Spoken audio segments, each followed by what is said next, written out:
and panning outward, we can see these channels continue out into the plain.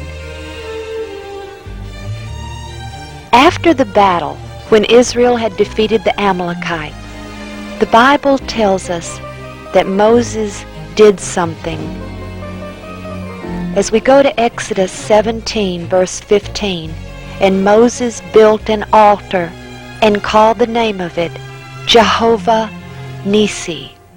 Here are the remains of a very ancient altar, part of it fallen, perhaps from an earthquake or Bedouins looking for treasure inside.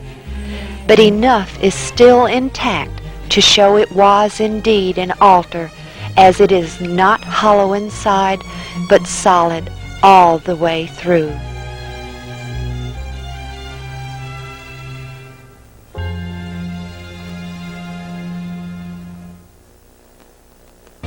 We continue toward the Red Sea.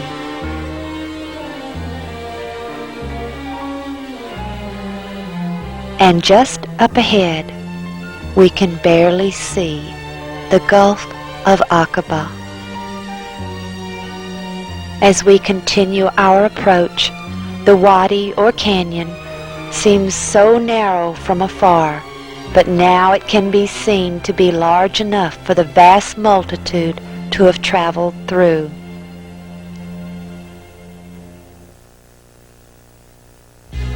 And across the sea, we can see the large beach area on the Egyptian side.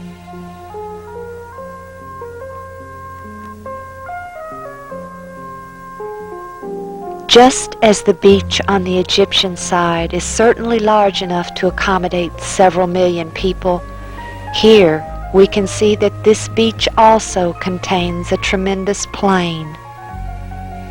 In Exodus 14, verse 30, we read, "Thus the Lord saved Israel that day out of the hand of the Egyptians, and Israel saw the Egyptians dead upon the sea shore."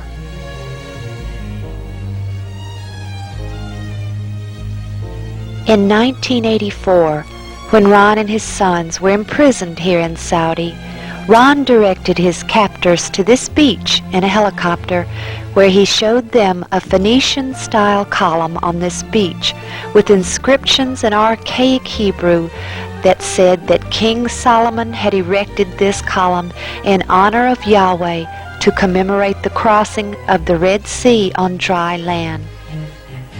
Today, all that remains there is this marker noting the location of that column, and while we do not know where they have taken it, we feel sure it is protected and will be located soon. As we look out into the sea, we can see the end of the tongue of the underwater land bridge, and that it leads across to this very beach just beyond where the column once rested.